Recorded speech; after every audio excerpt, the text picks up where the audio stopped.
Привет, меня зовут Иван, и сегодня я начинаю свой репортаж с улицы. Почему так? Потому что я хочу сегодня рассказать о своем умном доме. А чтобы о нем рассказать, мне нужно сначала в этот умный дом войти. О чем будет этот ролик? О том, что я сделал у себя умный дом на основе устройств от Яндекса и, собственно, с помощью голосового помощника Алиса от Яндекса. Особенно не заморачиваясь, я вообще-то очень ленивый, как может быть и вы тоже. Я подумал, может быть, вам будет интересно, как у меня это получилось, как это выглядит в итоге, как это работает и как вы можете сами сделать свой дом очень удобным, электронным, чтобы он был у вас реально умным, без особенных серьезных вложений в это и особенно не разбираясь. Ну что, давайте зайдем домой и посмотрим, как у меня это работает. Заходим. Сейчас я лампу на камере выключу, чтобы было темно, чтобы было полное ощущение демонстрации работы умного дома. Выключаем. Заходим.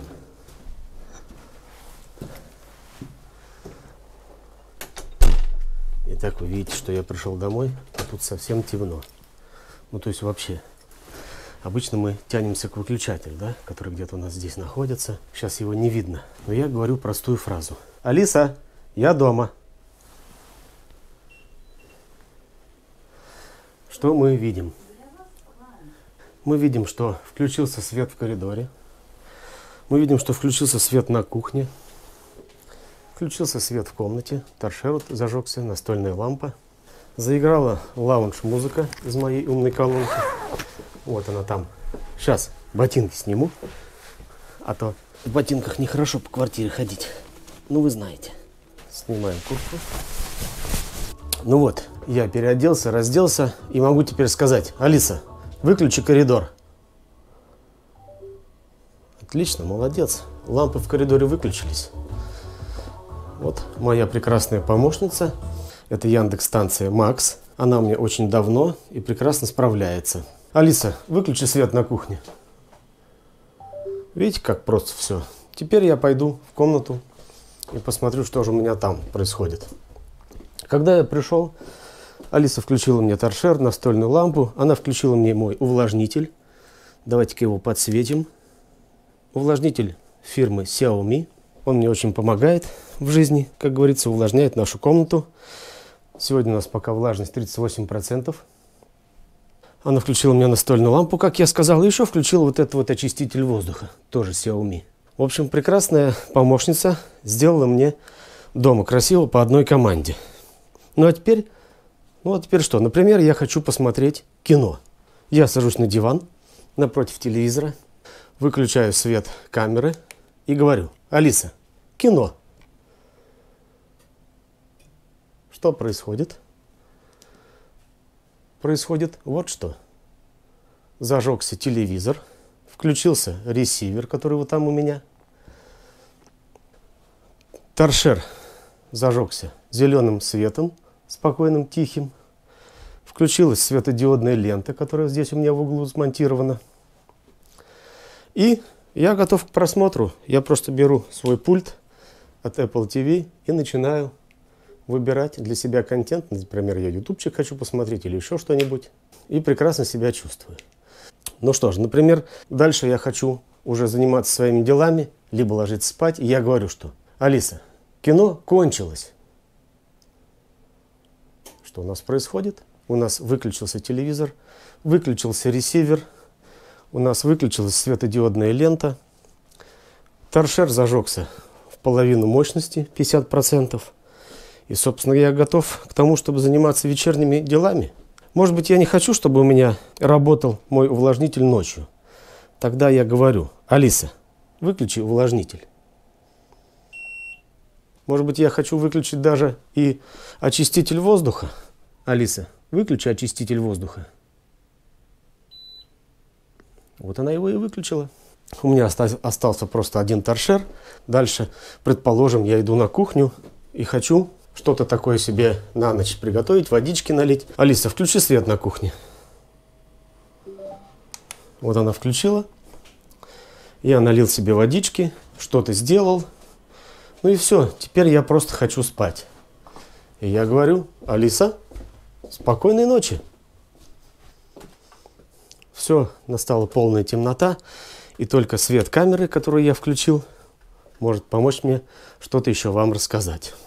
Как это все работает, теперь давайте я вам расскажу и покажу. Для этого мы попросим Алису включить свет. Алиса, включи свет. Она включила свет во всей квартире, кроме коридора. Так она настроена. Алиса, сделай цвет торшера 100%. Ну что же, вот я снова с вами в кадре. Пожалуй, я еще верхний свет включу. Он у меня пока не умный. До этого я не добрался. Дело в том, что весь этот умный дом реализован без всяких специальных приспособлений и каких-то контроллеров, хабов умного дома, работающих по специальным протоколам. Для управления моим умным домом нужна только колонка с голосовым ассистентом Алисой. Нужны устройства, которые поддерживают подключение по Wi-Fi к умному дому Яндекса. И нужны сценарии. О сценариях чуть позже поговорим. Какие же это устройства, которые поддерживают? Вот, например, увлажнитель, да, SmartMe. Он может подключаться по Wi-Fi и быть участником умного дома Яндекса, чтобы голосовой помощник Алиса могла им управлять. Алиса, включи увлажнитель. Видите, так вот просто можно сказать Алисе «включи», и она включает то, что вам надо. Алиса, включи очиститель воздуха. Какие же устройства участвуют в моем умном доме, или они могут участвовать в вашем умном доме? Это вот такие вот лампочки умные, да? Написано «умная лампочка Яндекса». Или лампа Rubitech. Очень много разных производителей сейчас поддерживают вот этот стандарт умного дома. Например, вот лампы Xiaomi-шные, да, вот Mi вот такие, они 100% будут работать в умном доме Яндекса, как и разнообразные вот розетки. Это, например, розетка не Яндекса. Эти все устройства объединяются в некий перечень устройств, которым можно управлять с помощью сценариев. Потому что именно сценарии дают такой классный эффект от умного дома, чем просто говорить там, да, включи такую-то лампочку, включи такую-то лампочку. Сценарии в умном доме настраиваются с помощью приложения «Умный дом» от Яндекса. Это приложение так и называется «Умный дом». Вот посмотрим на мое приложение. Итак, чтобы перейти в «Умный дом» Яндекса, нужно запустить приложение «Умный дом». Вот мы видим все мои устройства, да, которым я управляю. Они здесь видны. Лампочки у меня есть. У меня есть еще пылесос умный, как это сказать, робот-пылесос. Он тоже управляется Алисой. У меня есть умный пульт, который включает телевизор, ресивер и все остальное. Вот видите, пульт, ресивер, телевизор, увлажнитель воздуха. У меня даже есть еще розетка умная, которая сейчас называется елка. Елку-то я уже снял. Собственно говоря, она уже не участвует в процессе, просто название осталось. Теперь посмотрим на сценарии. Самое интересное, это, конечно же, сценарий управления. Сценарий – это заранее сохраненная последовательность действий, которая управляет устройствами. Например, вот когда я, помните, говорил «кино», да, я скажу «кино», вот видите, название сценария «кино». Если я скажу «кино», можно добавить условия. И вот эти вот условия можно добавить действия. И вот эти вот действия тут перечислены.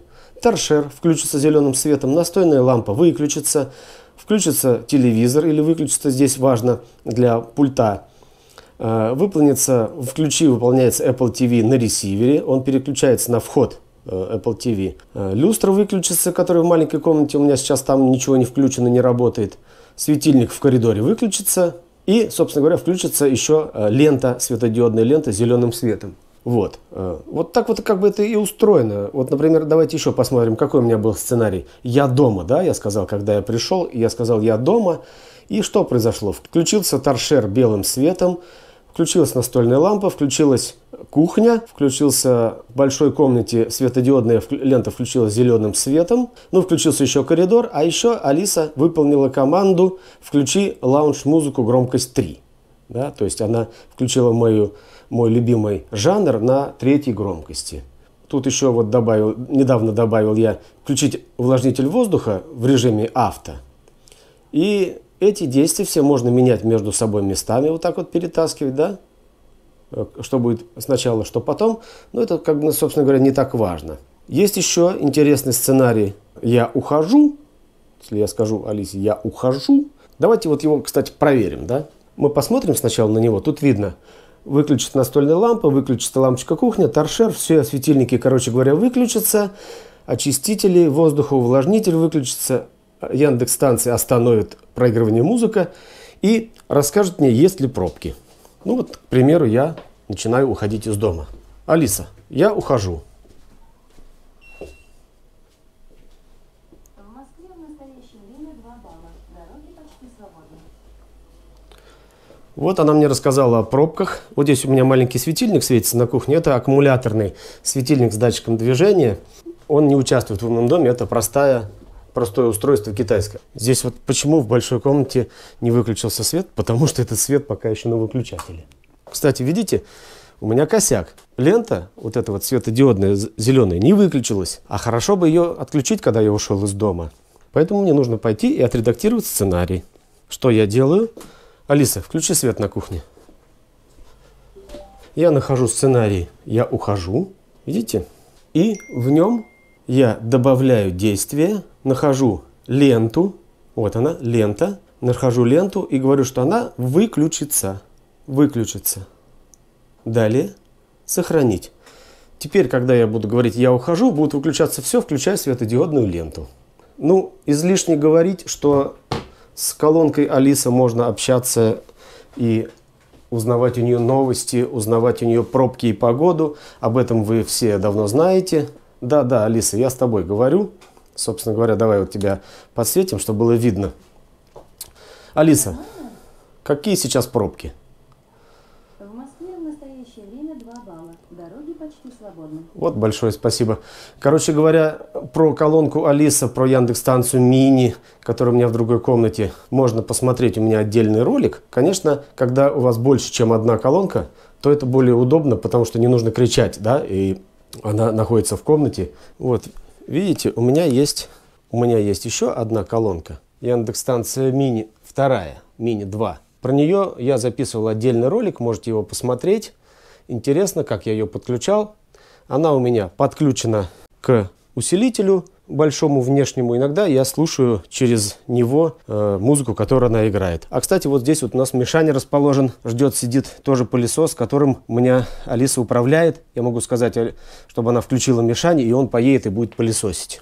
В общем, резюмируя, друзья, что я могу сказать? Настроить себе умный дом с помощью Яндекс Алисы и вот таких вот умных устройств, лампочек, розеточек, или купив вот такие вот разнообразные бытовые приборы, которые поддерживают подключение к умному дому, вы облегчите себе жизнь, сделаете себе комфортным существование в своей квартире. И что самое важное, что в этом самого удобного-то? В чем тут, как говорится, фишка?